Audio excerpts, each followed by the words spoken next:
మాట్లాడితే రంగా గారిని పట్టుకొస్తారు. జనసేన కూర్చోబెట్టి టీడీపీ కమ్మాయిలు మాట్లాడుతుంటారు. నేను చెప్తాను, మీరు ఇష్టపడే రంగా గారు, ఆయన సతీమణి కమ్మ సామాజిక వర్గానికి చెందిన వ్యక్తి. వాళ్ళ బిడ్డలు, వారిద్దరు పుట్టిన బిడ్డలు ఇద్దరు 2 కులాలకు చెందిన వాళ్ళు అవుతారు. అంటే మీకు మీరు ఎంత కన్వీనియంట్గా ఉందంటే మీ రాజకీయం, అది చూడరు. ఆయన బతికున్నప్పుడేమో వైసీపీలో ఉన్న నాయకులందరూ కానీ ఇక్కడున్న నాయకులందరూ కూడా ఆయన బతికున్నప్పుడు ఒక్కళ్ళు మాట్లాడాలి ఆయన గురించి. చనిపోగానే ఈరోజు అందరికీ కోపాలు వచ్చేసింది. ఎందుకంటే మరి ఏం కూర్చోబెట్టి నా మీద పడ్డారు. నేను ఎప్పుడు కులం ప్రస్తావన తీసుకుని నేను ఎప్పుడు రాలేదు. చిన్నప్పుడు ఒక్కొక్కసారి ఒకసారి చీరాల్లో పెరుగుతున్నాడు అడిగాను, మా అమ్మని అడిగా, అమ్మ మనం ఏమిట్లని అడిగాను. ఎందుకు ఇలా చండాలు ప్రశ్న చేసాను మా అమ్మ. దేనికంటే స్కూల్లో మా ఫ్రెండ్ వాళ్ళ ఇంటికి క్లాస్ ఇంటికి వెళ్తే వాళ్ళ అమ్మ అడిగింది, మీరు ఏమిట్లా అంటే, నువ్వు నోరు మూసుకుని నీకు ఇలాంటి అడగను. ఎందుకంటే మా ఇంట్లో మాకు తెలియదు. మా father being a socialist, it's always about society.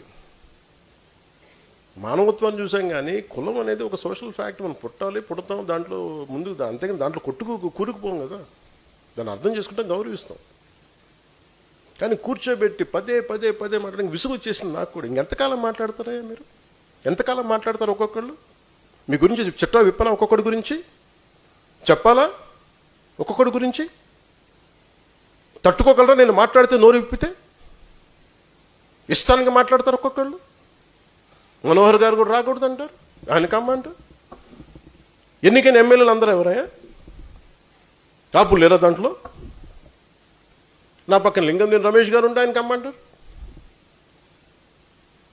ఎక్కడో తెలంగాణను పెట్టుకున్న వ్యక్తిని చూసుకుని ఆయన కమ్మంటారు.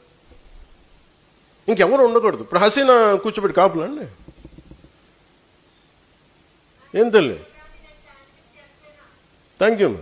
నేను చెప్తున్నా అంటే, నేను చెప్పేది అరే దాటి మాట్లాడదాం, కులాలు మతాలు దాటి వెళ్దాం, ఒకే అర్థం చేసుకుంటాం, మాట్లాడతాం, ప్రతి సమస్యను మాట్లాడతాం. అంటే కూర్చోబెట్టి ఇంకా తగ్గి నాకు విసుగు వచ్చేస్తుంది. ఇంకా నాకు ఓట్లు ఉంటే ఉంటాయి, పోతాయి.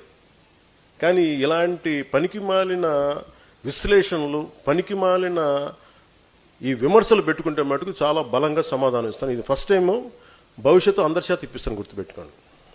మీ నోళ్ళు మూత పడే వరకు, ఇంకొకసారి నా గురించి మాట్లాడాలంటే మీ నోళ్ళు మూత పడే వరకు అందరి చేత మాట్లాడిస్తాను, గుర్తుపెట్టుకోండి.